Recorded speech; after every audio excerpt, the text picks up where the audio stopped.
یہاں اتنے خاکے بن گئے اور تم کہتے ہو تہذیبوں کے ٹکراؤ. حضور تو آئے ہی تہذیبوں کے ٹکراؤ کے لیے ہیں.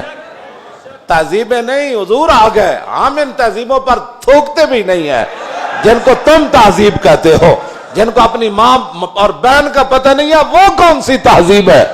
ہاں جی. جن کو خنزیر اور بکری کے فرق کا پتہ نہیں ہے وہ کون سی تہذیب ہے؟ بزدلو، جو دین کی ترجمانی نہیں ہوتی تو پھر ایسے لوگوں کو میدان میں لاؤ جو دین کی ترجمانی کر سکے. دین کے لبادے بھی اوڑے ہوئے اور جناب بڑے بڑے جبے اور دستاریں بھی تم نے پہنی ہوئی ہیں اور حضور کی عزت پر بات نہیں کر سکتے تم. اور تمہاری یہ عزتیں کس کے لیے ہیں؟ سنو، یہ سارے بہت سارے لوگوں کے مرید ہوتے ہیں اور میرے بارے میں پھر کہتے ہیں آپ نے ہمارے پیر کے بارے میں. میں تو پیر فقیر کے بارے میں بات کرتا ہی نہیں ہوں. داتا صاحب کتنے بڑے پیر ہیں. داتا صاحب نے پتہ کیا لکھا؟ ولی کی ساری زندگی نبی کے ایک سانس کے برابر نہیں ہے.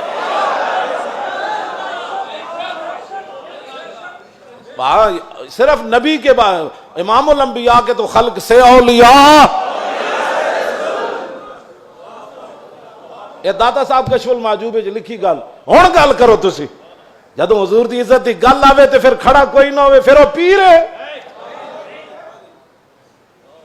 تے پھر اپنی جاناں بچائے تے اپنے جناب ادارے بچائے تے اپنے خانقاہاں بچائے. رسول اللہ کی تو سانس کی بھی کروڑوں حصے کرو نا پھر بھی اس کی ساری زندگی اس کے برابر نہیں ہو سکتی. کروڑویں حصے کے بھی.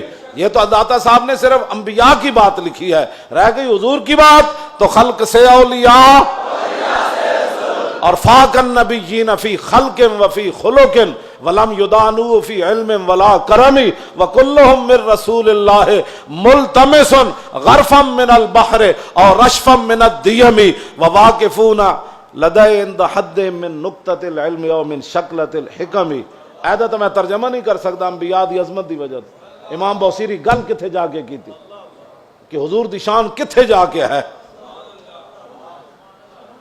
میں سارے انبیاء اور رسل حضور سے یہ عرض کرتے رہے کہ حضور اپنے کرم کا ایک چھینٹا ہمیں بھی عطا فرما. وَكُلُّهُم مِّن رَّسُولِ اللَّهِ مُلْتَمِسٌ غَرْفًا مِّنَ الْبَحْرِ اور رَشْفًا مِّنَ الدِّيَمِ. یا اپنے سمندر سے ہمیں ایک چلو عطا فرما دو. اے لفظ اے شیر ہوندا نا دائیں بائیں تے حضور نے تو سنیا سی بوسیری نو چادر دیتی. جے دے وچ کوئی گل ہوندی تے حضور نے فرمانا سی بوسیری شیر کٹ دے. تمہیں مقام رسول کا پتہ ہی نہیں ہے. باتیں لوگوں کو اگر مگر کی کرتے ہو. اگر مگر سے ناموس رسالت پر پیرا تھوڑا ہونا ہے.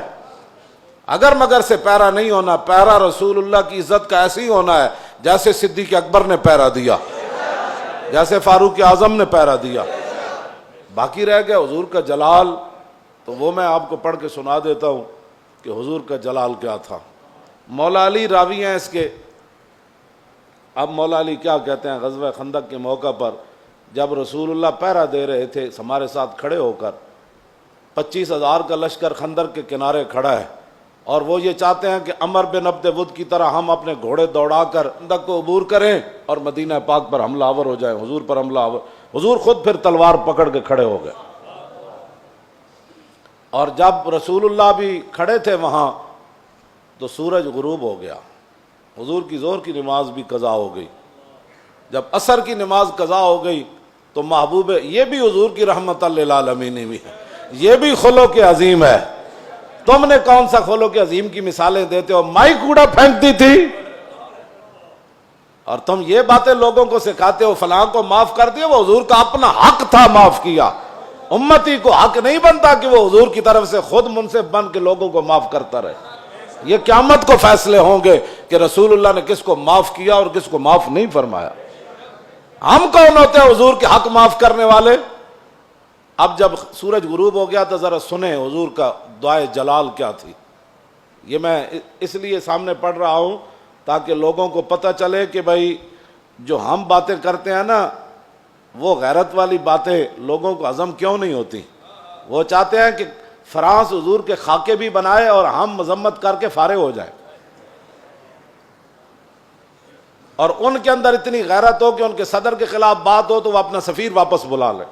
عالم تسا کی حضور دا کلمہ پڑھیا او 55 ملک ہو یا 56 ملک ہو، ایدا ایک جواب دو تسا رسول اللہ دا کی کلمہ پڑھیا؟ صرف انہیں اتنی گل کی تھی صدر دا دماغ خراب ہے، یہ صدر دا دماغ خراب ہے۔ اردگان اے گل کی تھی، انہوں نے غیرت آئی، انہوں نے اپنا سفیر بلا لیا تے رسول اللہ تے گھر دے بھی انہوں نے خاکے بنائے۔ تساں کی غیرت کی تھی؟ اور جڑے غیرت دا سی سبق دیندے ہاں، تسی فرانس دے خلاف ساڑھے مسیطہ تے حملے کرنے ہو، علماء دے تسی جلوس بند کیتے، نہیں جی اجازت نہیں ہے، حالات نہیں ٹھیک۔ اور کیڑے حالات اسی بنائے؟ تساں بنائے حالات خراب، تساں یہود و نصارہ دی ایجنٹی کی تھی، تساں چوڑی بار بھیجی اور تساں چوڑی بار بھیجی، اور پھر تم نے اس پر فخر بھی کیا، تم نے اس پر فخر بھی کیا۔ ہمیں حضور کی غلامی پر بھی فخر ہے اور ممتاز قادری کے عمل پر بھی فخر ہے، غازی ظہیر کے عمل پر بھی فخر ہے، اور غازی عبداللہ کے عمل پر بھی فخر ہے کہ اس نے گستاخ کو پکڑ کر ایسے گردن کاٹ دی، اس پر بھی ہمیں فخر ہے۔ اور فرانس کے اندر جو کچھ مسلمان اپنی بساط کے مطابق گستاخان کے خلاف کر رہے ہیں، ہمیں اس پر بھی فخر ہے، ہمیں اس پر بھی فخر ہے، ہمیں اس پر فخر ہے، ہم ان کے ساتھ ہیں۔ تم گستاخ کو چھوڑ کر کہتے ایک چھوٹے سے گروہ تھا اور ہم نے اس کو اندر کر دیا اور چوڑی کو چھوڑ دیا، تم نے اس پر فخر ہے، اور اس فخر پر قائم رہنا، دنیا میں بھی قائم رہنا ہے تم نے، اور قبر میں بھی قائم رہنا ہے، کل حشر میں بھی تم نے اس پر قائم رہنا ہے۔ اور ہم دنیا میں بھی قائم کھڑے ہیں کہ ممتاز قادری کے ساتھ کھڑے ہیں، ہم تمام غازیان اسلام کے ساتھ کھڑے ہیں، ہاں جی تمام محافظان ناموس رسالت کے ساتھ کھڑے ہیں، ہمیں اس پر فخر ہے، اور ہم کل قبر کے اندر بھی ہمیں اس پر فخر ہے، اور کل قیامت والے دن تو پھر بات ہی رسول اللہ کی ہے۔ حضور کا جلال دیکھیں،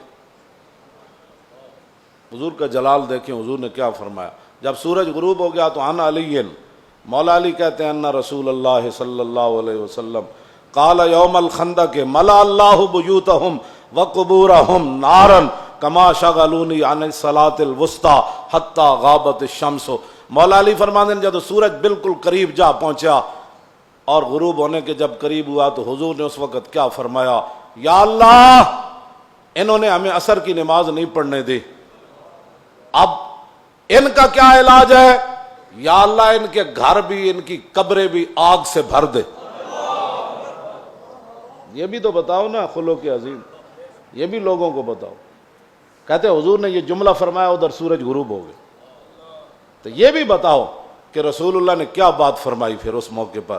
یہ تم نے حدیثیں سنائی ہوتی نا تو کسی کافر کی جرت نہیں تھی کہ وہ حضور کے بارے میں بات کرتا۔